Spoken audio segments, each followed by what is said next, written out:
Hi everyone, welcome to my channel Sunny's garden में एक बार फिर से आप सभी का स्वागत करते हुए दोस्तों आज हम बात कर रहे हैं चेरी प्लांट की। चेरी का पौधा वैसे तो सभी को पसंद है, इसके जो फ्रूट्स होते हैं बच्चे स्पेशली बहुत ज़्यादा लाइक करते हैं। और अब कुछ ऐसी वैरायटी इजाद कर दी गई है जो गर्म जलवायु इन द सेंस के 45 टू 50 डिग्री तक के टेम्परेचर में भी बहुत आसानी से सर्वाइव कर जाती है और बहुत अच्छे से फ्रूटिंग करती है।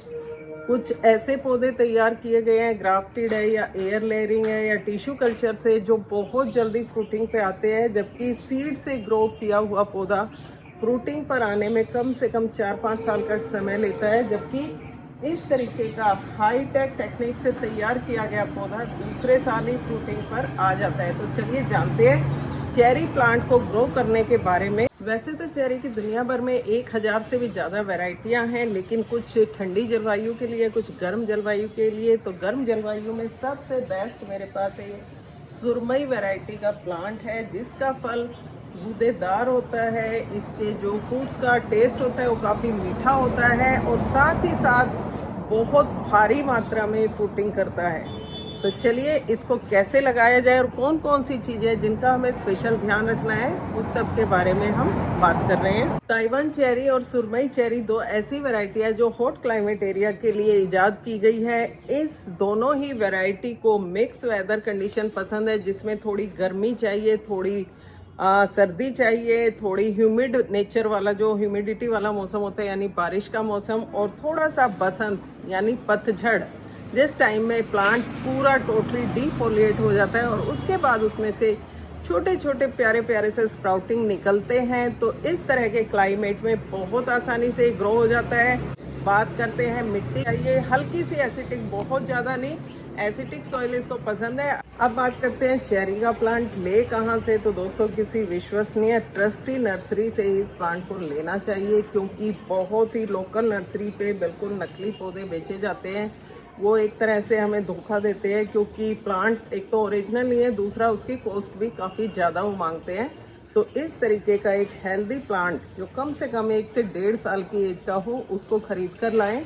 अब बात करते हैं पौधे को कब ट्रांसप्लांट किया जाए। नर्सरी से पौधा तो ले लिया, लेकिन इसको कब लगाया जाए। तो दोस्तों जो हमारा इस समय का सीजन होता है यानी बसंत की शुरुआत और विंटर का एंड, इस समय इस पौधे को लगाना बहुत अच्छा होता है। इस टाइम पे ये डोरमेंट सिचुएशन में होता है, इसकी पत्तियां लगभग झड़ने वाली होती है और इस समय अगर इसको लगाएंगे तो अच्छे से अपनी रूट को डेवलप करेगा।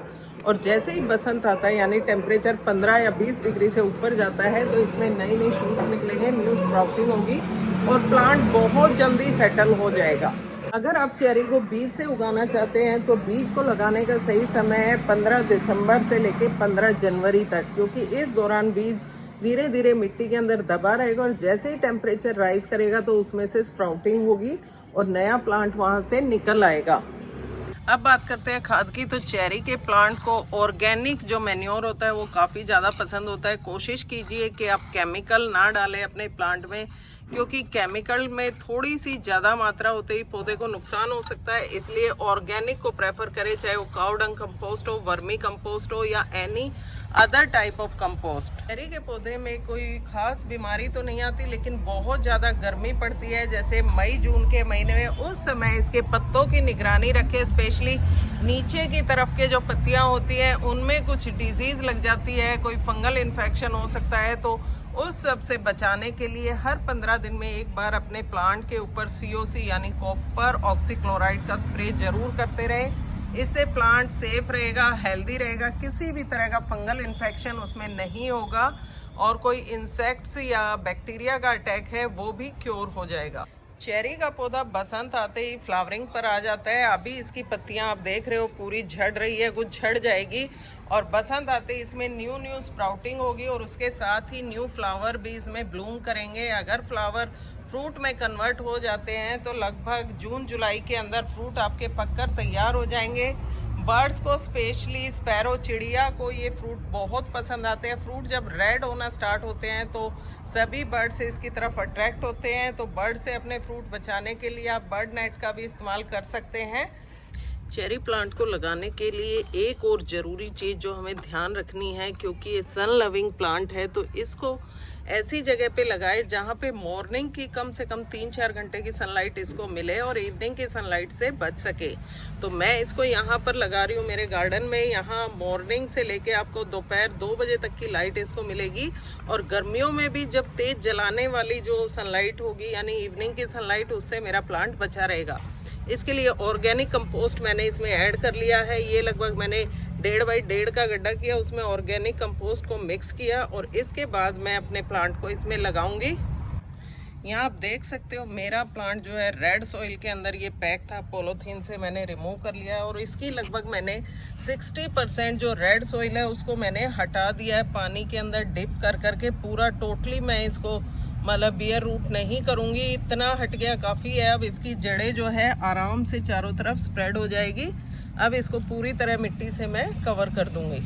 लीजिए प्लांट हमारा लगकर तैयार है। अब नीचे से इसमें एक बार अच्छे से वाटरिंग कर देंगे ताकि नीचे एक भी एयर गैप ना बचे, प्लांट बिल्कुल अच्छे से सेटल हो जाए। और दूसरा काम जो हमें करना है वो एक बार ये देखिए COC का स्प्रे मैंने बनाया है, घोल बनाकर एक बार अपने प्लांट के ऊपर स्प्रे कर दें ताकि प्लांट में अगर कोई इन्फेक्शन है तो वो ना रहे और प्लांट बिल्कुल हेल्दी तरीके से बढ़े। तो दोस्तों यहाँ देखा आपने चेरी प्लांट के रिगार्डिंग कंप्लीट इन्फॉर्मेशन का वीडियो। अगर वीडियो अच्छा लगा तो लाइक शेयर ज़रूर करें, और हाँ अगर चैनल पर नए हैं तो चैनल को सब्सक्राइब तो ज़रूर कर लें ताकि इसी तरह नई यूज़फुल वीडियो की नोटिफिकेशन सबसे पहले आपको मिले। Thank you.